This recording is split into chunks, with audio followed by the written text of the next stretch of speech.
dan Ibu yang saya hormati, mohon maaf, saya sebenarnya malu ya sering berada di depan, tetapi mau tidak mau ya tugasnya. Kadang-kadang saya minta ke Bapak kan 20 menit saja, ternyata itu dalam penilaiannya kurang, harus 60 menit. Jadi saya berbicara di depan teman-teman itu harus 60 menit. Itu memang tuntutan Bapak Ibu, bukan saya. Oh, sudah dapat langsung lama itu banyak bicara sama jadi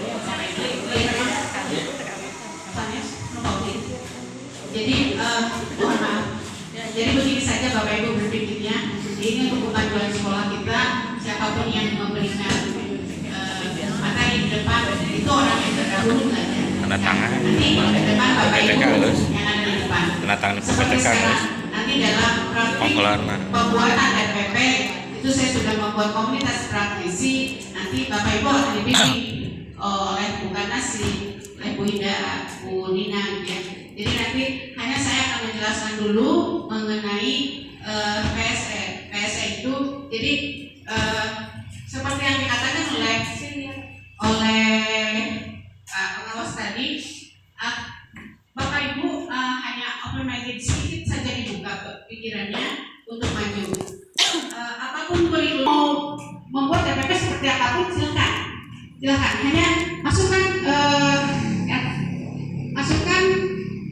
tadi diferensiasi di mana letak diferensiasinya. Kemudian saya memberikan PSE, pembelajaran sosial emosional. Di mana letaknya? Masukkan. Itu aja. Tidak ribet. Bapak Ibu, pembelajaran tadi ada yang belum disampaikan itu pembelajaran sosial emosional itu pembelajaran secara kolaborasi yang dilakukan untuk kemudian kalau dulu kita pernah berolahraga di hari Jumat itu sebenarnya sosial emosional. Jadi ada banyak hal yang sudah kita lakukan mengenai sosial emosional, namun kita belum tahu bahwa itu namanya pembelajaran sosial emosional. Yang kedua itu terintegrasi di dalam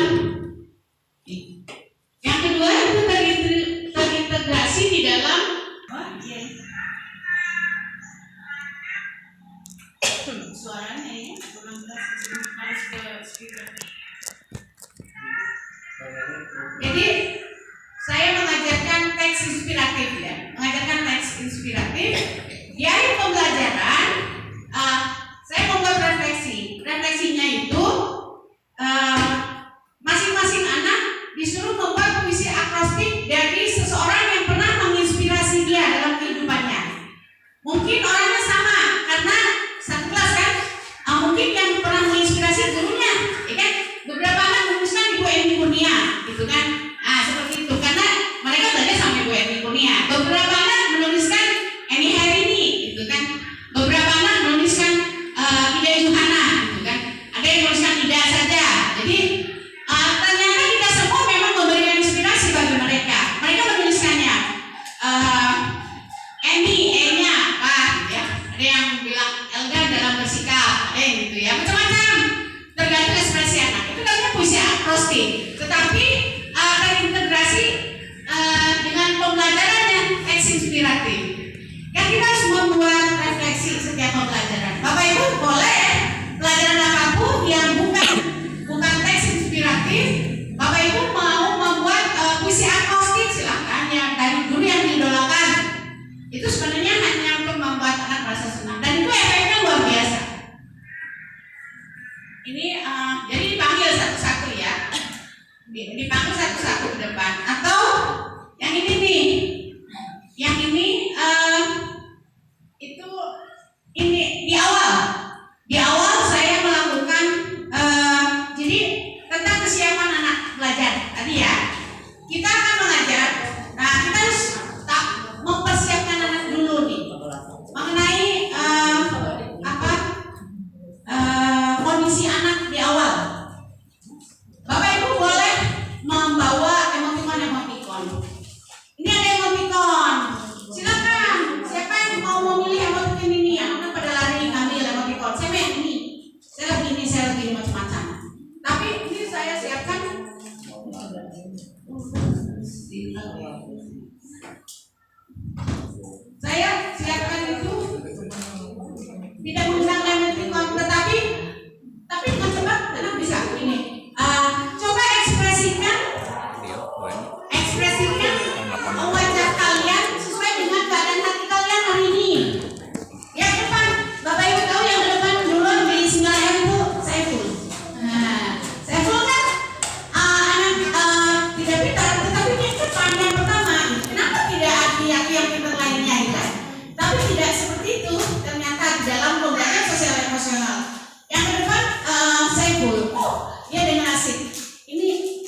Coba saya ganti ini.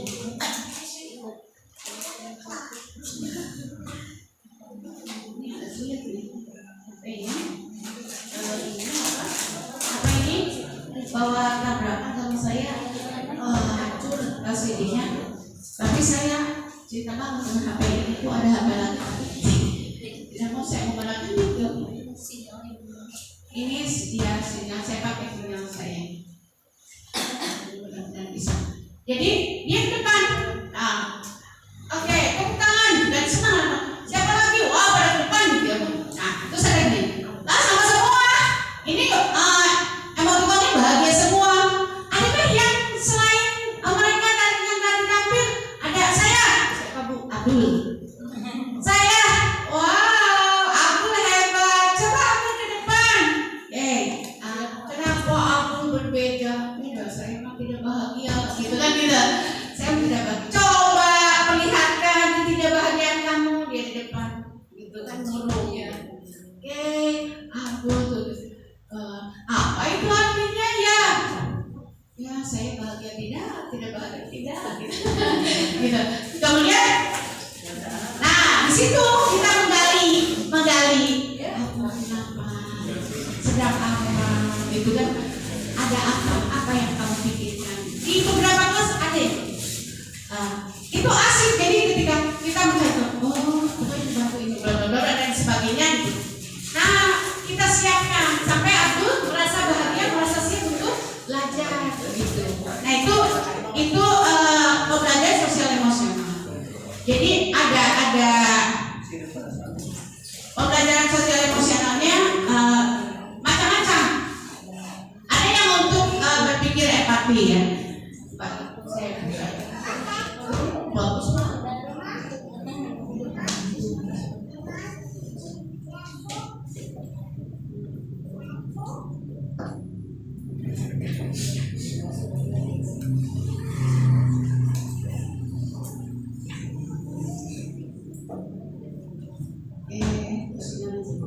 Ya, jadi dampaknya itu siswa itu happy, merasa senang pada saat belajar. Itu pembelajaran sosial emosional.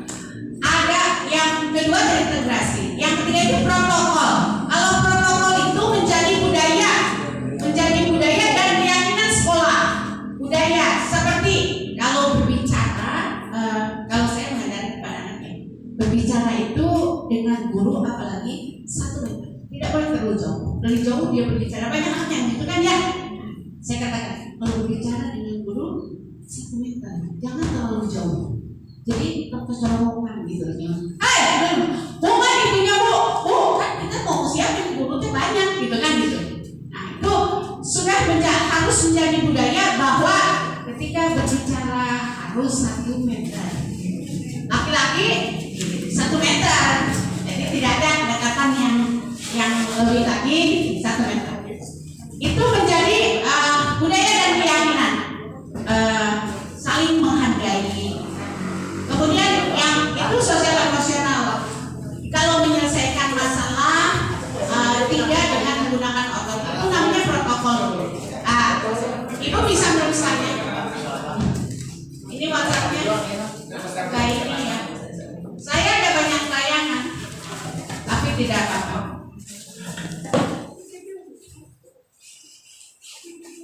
Jadi ada berbagai macam. Yang pasti ruang lingkupnya ada 3 tadi ya. Ruang lingkupnya ada 3. Ibu mau seperti apa saja boleh. Ibu misalnya di tengah, ibu bisa di tengah boleh. Sebagai ice breaking di tengah dulu. Ada tujuannya. Jadi, ibu lihat kalian sudah mulai resah, gitu kan? Seperti itu. Ini seperti Bapak Ibu resah melihat makanannya. Bapak Ibu coba perhatikan saya semuanya. Bu Yuyun, Bu Dede, Pak Arus, Bu Sriwati, Pak Sadridi, Pak Holin. Tolong perhatikan saya.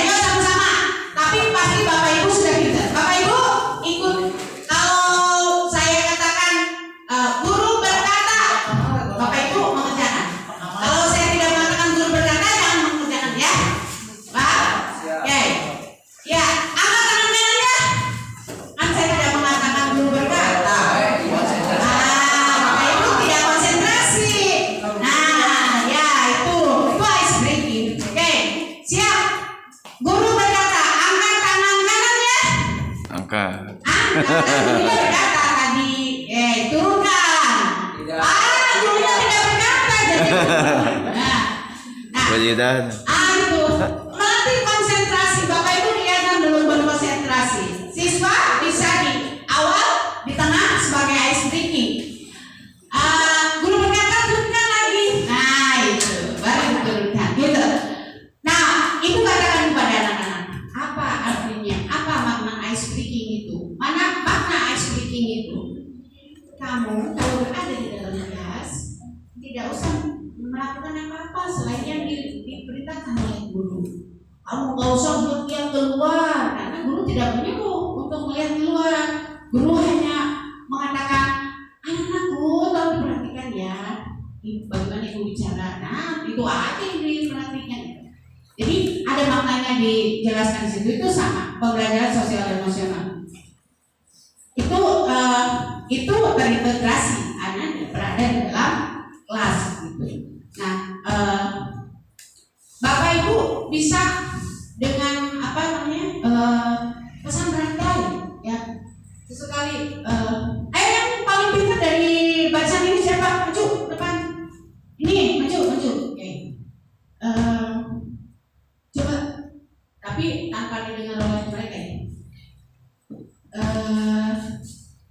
Setelah pembelajaran hari ini ungkapkan perasaan kamu. Itu kan wajib ya, siswa mengungkapkan perasaan. Jangan-jangan siswa tidak merasa senang saat belajar dengan kamu. Ungkapkan perasaan kamu belajar dengan ibu saat ini. Ada yang mengungkapkan, saya merasa senang sekali karena belajar hari ini ibunya banyak tersenyum. Tulis ini sudah, sip. Hafalkan. Dihafalkan. Sudah dihafalkan, dibisikkan ke temannya. Dibisikkan ke temannya. Di ujung jadi apa? Nah, di ujung jangan sampai kuya jadi muda gitu ya. Nah itu. Gunanya nanti kita katakan kepada anak menjadi orang tua harus amanah. Jangan sampai pesannya kuya jadi muda. Itu melatih anak untuk bertanggung jawab. Nah itu. Jadi Bapak dan Ibu, pembelajaran sosial emosional itu sangat bermakna. Ketika saya cobakan di kelas, iya betul, luar biasa hidup. Dan kita juga jauh perasaannya ketika datang bahagia, ketika belajar ketawa aja. Kalau Bapak Ibu lihat ini saya ini kalau bagus ini, saya juga yang ketawa gitu. Ketawa berarti kan anak. Ada yang salah masuk juga jadi begitu. Kamu pelak ya? Iya. Salah? Tidak. Lucu. Kayak wow.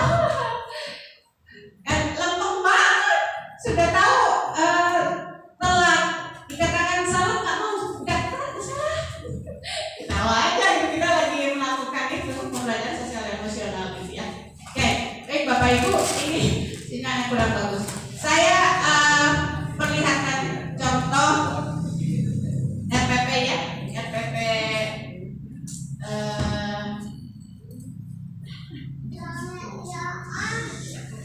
berdiferensiasi.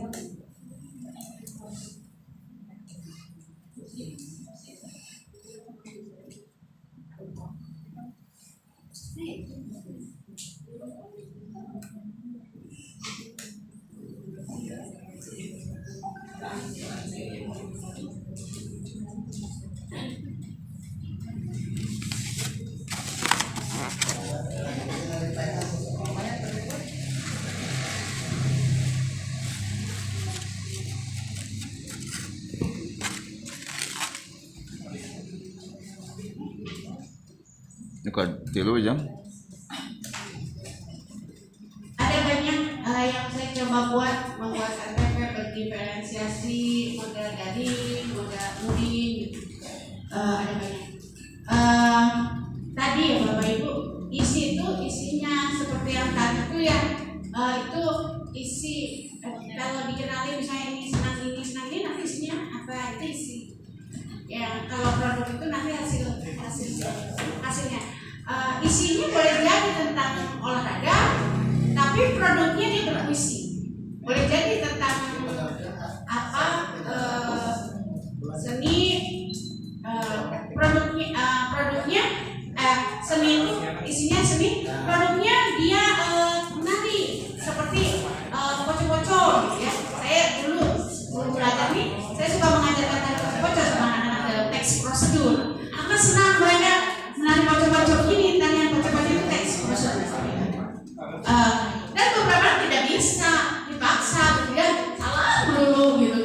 ribet, tapi mereka senang ada musiknya itu.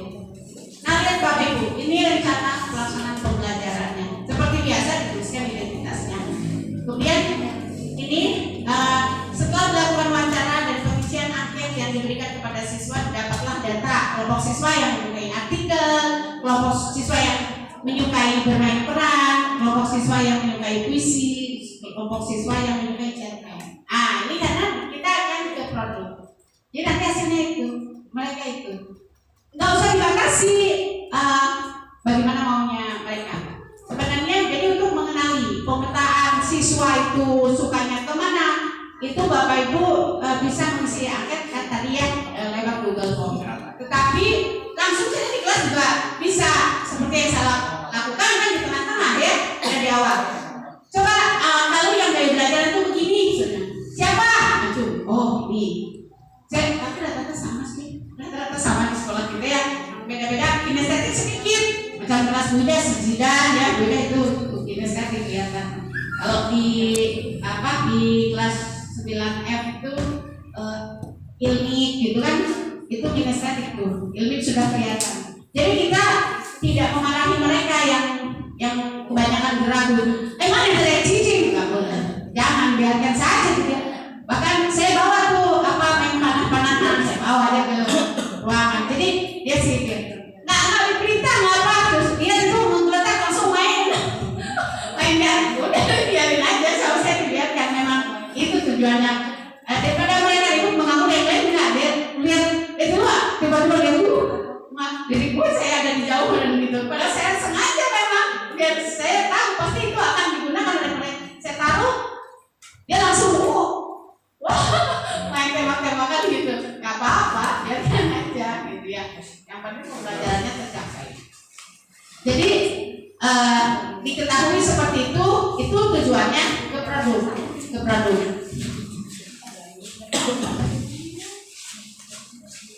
Seperti biasa, tujuan pembelajarannya dimasukkan, medianya dimasukkan, sumbernya dimasukkan, langkah. Pada langkah. Dalam kegiatan, karena saya melakukan tadi emotikon tadi ya, pembelajaran sosial emosionalnya itu menunjukkan perasaannya hari ini dengan wajahnya, maka itu ada di kegiatan pendahuluan. Ini pembelajaran sosial emosional KSE itu maksudnya kompetensi sosial emosionalnya kesadaran diri. Jadi menyiapkan anak untuk sadar sebelum belajar.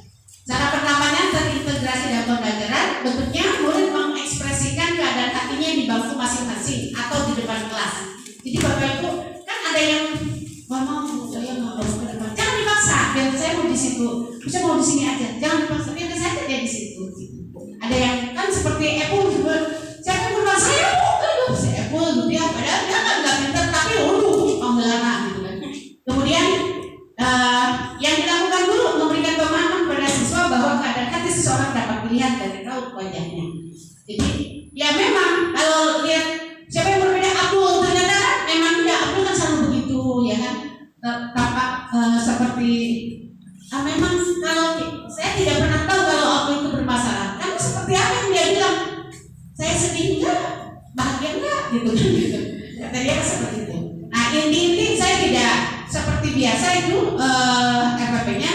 Nah yang terakhir, karena saya membuat pembelajaran sosial emosional yang terakhir penutup tadi puisi akrostik, saya buatkan lagi di akhir.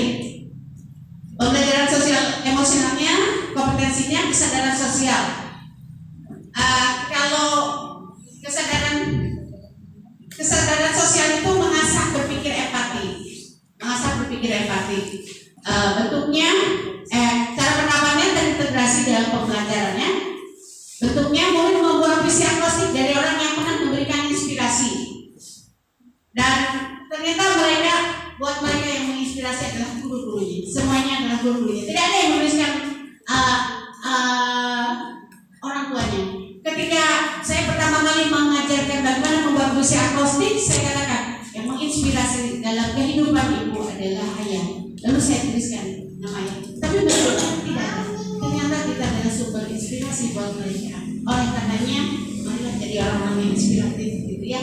Bapak Ibu, apapun yang kita lakukan menjadi inspirasi ternyata buat mereka. luar biasa. Mereka mengatakan kita itu begini-begini ya, menginspirasi, ulala siapapun gitu ya.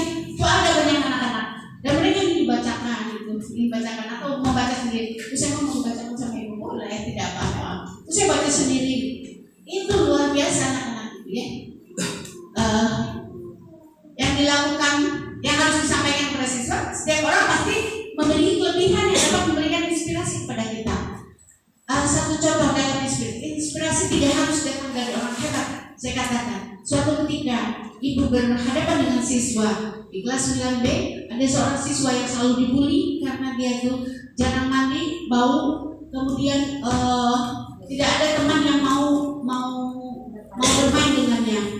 Namun ada seorang yang katakan tuh anaknya Pak Iya, dia terinspirasi oleh anak itu. Sampai saya katakan kepada ibunya, anak ibu itu betapa hebat, dia mengambil inspirasi dari anak itu. Padahal ya anak itu anak yang nggak ditemenin sama orang itu. Anak baik mengatakan bahwa betapa hebatnya dia selalu tegar ini sama orang, tegar ini tetap sabar. Sementara saya sedikit menangis, saya ingin belajar seperti dia gitu. Nah, itu yang kita jelaskan. Siapapun pasti sangat bermanfaat bagi kehidupan kita. Pasti ada orang di sekitar kita yang memberikan inspirasi. Bukan mata kita, pasti setiap orang mampu memberikan inspirasi. Seperti saya ingin menjadi seorang guru SD saya yang menginspirasi saya sebagai guru idola saya, Ibu Nana Rosdiana. Terinspirasi kedisiplinannya dan multitalenta. Yang kedua, guru SMP namanya Bu Rosmian, terinspirasi kerapihannya dan kedisiplinannya. Kemudian yang ketiga, guru SMA Ibu Sumarni Widatawi, disiplin banget. Saya mengidola kepada mereka. Saya terpikir untuk menjadi seorang guru seperti mereka. Nah itu Bu. Jadi dijelaskan kepada anak, kita yang perasaan kita ya, tapi ternyata semua guru menginspirasi. Kita adalah sumber inspirasi buat mereka. Kami lakukan guru memberikan pemahaman pada siswa cara membuat puisi akrostik. Dalam ini yang harus diberikan dulu pemahaman membuat puisi akrostik itu seperti apa, gitu ya. Bapak Ibu, saya yakin Bapak Ibu punya segudang kreativitas dan inovatif yang bisa dilakukan dalam melakukan pembelajaran sosial emosional. Selanjutnya ini kan biasa. Nah, kalau yang diferensiasi produknya ini, pada kreativitas di kegiatan inti itu ada tulisan peserta didik secara individu diberi tugas untuk membuat sebuah cerita inspiratif sesuai tema yang mereka pilih. Nah, tema yang mereka pilih dalam bentuk produk bebas, boleh berupa cerpen, mendongeng langsung, artikel, kisah nyata, puisi balada, puisi akrostik, atau bermain peran dengan tetap memperhatikan struktur dan gaya. Itu saya praktikkan. Anak tidak ada seperti Elga di kelasnya Bu Ida itu kan, Elga itu kan cerdas. Saya pernah membuat sebuah drama bertiga dengan Aini Marisa dan Septi di kelasnya Bu Ida. Terus saya masukkan ke YouTube, anak-anak suruh lihat di situ. Itu Elga melihat itu dia langsung terinspirasi membuat produk ini. Dia bermain peran bertiga dengan temannya tanpa skenario, langsung ke depan gitu ya. Jadi oh iya ternyata ya kalau kita kemampuannya belum optimal ya, tapi iya nama juga belajar. Keterampilan itu Allah bisa karena biasa. Bapak dan Ibu, barangkali hanya itu yang bisa saya sampaikan. Coba ada yang ingin bertanya? Ada yang tidak paham kan? Karena selanjutnya Bapak dan Ibu akan wajib membuat RPP. RPP masukkan, tuliskan diferensiasinya apa di belakangnya seperti tadi kita paham yang seperti yang saya lakukan, dan selipkan PSN-nya. Bapak Ibu, kreativitas orang Indonesia seringkali meniru kreativitas orang lain. Apa berjudul kreativitas? Ya, yang tidak kreatif orang India, yang tidak melakukan apa-apa, yang karya nasi goreng, bukan tidak berkarya, ya kan? Nah, berkarya lah semampu kita. Sekalipun karya kita di Daripada orang lain yang tidak berkarya. Ya, lebih hebat sebuah karya yang diejek orang lain daripada kita tidak menghasilkan sebuah karya. Baik, Bapak dan Ibu ada yang ingin bertanya? Terus maka saya berbicara. Oke, Pak Indra, silakan. Untuk RPP bentuknya seperti yang sudah dijelaskan oleh Pak Iwan atau sama seperti yang Ibu tampilkan? Yang mana saja? Yang masih kan RPP-nya itu bebas ya, RPP-nya. Tapi masukkan tadi pacennya, ya kan? Kemudian kan itu apa harus pace atau bisa yang lain? Yang lain Seperti yang 5M itu kan kalau ada proyek itu pasti 5M harus ada. Oh iya, seperti yang saya katakan, RPP-nya yang mana saja nanti jelaskan saja di belakangnya. Kan 5M juga akan kelihatan ketika berpikir bisnisnya di mana, ya kan kelihatan di belakangnya nanti. Jadi 5M dari mulai pas mengkomunikasikan itu bagiannya. Nah itu nanti dikuruti. Pas diferensiasinya ditulis dalam Bapak Ibu nggak usah buka laptop Bapak Ibu, cari RPP yang sudah ada, selipkan ubah sedikit diferensiasi, mau yang mana saja diferensiasinya, mau fisik, mau proses, mau produk atau ketiga-tiganya, tidak masalah. Coba lihat Bapak dan Ibu punya Bapak dan Ibu lihat, ini sudah berdiferensiasi, terus kita downloadnya diferensiasi apa? Ada juga pasti Bapak dan Ibu mungkin ada dari sekian RPP yang kita buat ada yang sudah berdiferensiasi sebenarnya. Ini kita tidak tahu bahwa itu namanya diferensiasi. Nah kalau PSN yang harus dituliskan PSN-nya, ya. Siap Bapak dan Ibu? Nanti tidak hanya RPP saja Bu ya? Apanya? Semuanya seperti modulnya, terus LKPD-nya, terus sama rubrik penilaian sikap-sikapnya. Kalau hanya RP saja mungkin ininya yang dikirimkannya ya? Iya ini seperti ini kan nih punya saya ini ada semuanya. Jadi dikirimkan semuanya, terutama penilaian sampai ke penilaian ya, yang dimintanya tadi sama Bapak ya sampai ke penilaian seperti yang saya lakukan ini. Bapak dan Ibu dibuat saja itu yang sudah ada saja. Bapak dan Ibu mau Bu Susi sudah paham ya, Bu Susi bisa memimpin makan. Ada 1, 2, 3, 4, 5, 6, 7, 7. Ada 7 ya, 7, 14. Boleh bergabung 5 orang dibimbing Bu Susi, 1 orang dibimbing 5 orang oleh Bu Susi, 4 orang oleh Bu Ida, 5 orang oleh Ibu Karnasi. Saya beritahu lagi siapa yang mendaftar guru penggerak selain Pak Isan dan Bu Karnasi? Ada nggak? Hendra. Kenapa nggak daftar? Hendra jasa belum. Kenapa tidak daftar? Bapak dan Ibu memiliki ilmu itu nggak berat, bawanya nggak berat, dan seperti yang saya katakan semua yang diajarkan dalam guru penggerak itu walaupun kurikulumnya berubah-ubah, siapapun presidennya, siapapun menterinya nanti tetap itu akan dipakai. Akan dipakainya apa maksudnya? Terpakai oleh kita, karena di dalam itu memang dibutuhkan oleh kita, gitu. Jadi semuanya dibutuhkan. Seperti apapun kurikulumnya itu tetap akan dibutuhkan. Walaupun misalnya nanti tidak ada, harus diselipkan dituliskan PSN-nya, tetap kita di dalam kelas butuh itu karena anak-anak ya memang butuh itu, mau tidak mau berbasis kebutuhan. Tetapi jangan begini segudang ilmu di kelas gitu ya. Bu, saya bisa berubah langsung gitu. Ya, pembelajaran saya salah nih, begitu belajar langsung. Besok langsung aja berubah. Saya bahagia bisa melakukan perubahan. Artinya, alhamdulillah saya bukan orang yang tidak ingin maju gitu. Saya masih ingin maju gitu. Itu kebahagiaannya. Ada kebahagiaan tersendiri ketika kita menerapkan ilmu yang kita miliki. Enggak berat loh. Jadi orang pintar. Enggak pintar juga sih.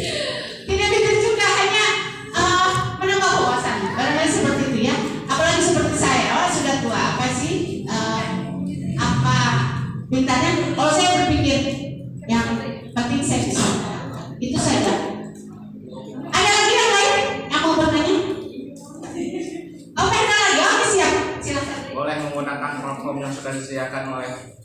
Ristek di Boleh. yang ada di Play Store Merdeka Belajar. Itu semuanya sudah komplit dari modul kegiatan mengajar, terus penilaiannya sama LKPD-nya semua ada di sana. Boleh saja sih Bapak dan Ibu. Yang pentingnya apa?